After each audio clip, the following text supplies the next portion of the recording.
Waterfront. Passengers requiring an elevator should exit here.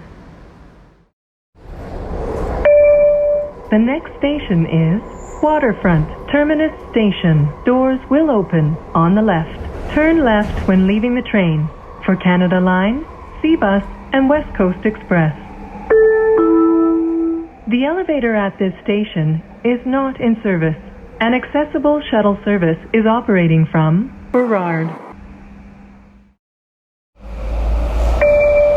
The next station is Burrard. Doors will open on the left. Exit here for the R5 Hastings Street Rapid Bus. Waterfront. Passengers requiring an elevator should exit here.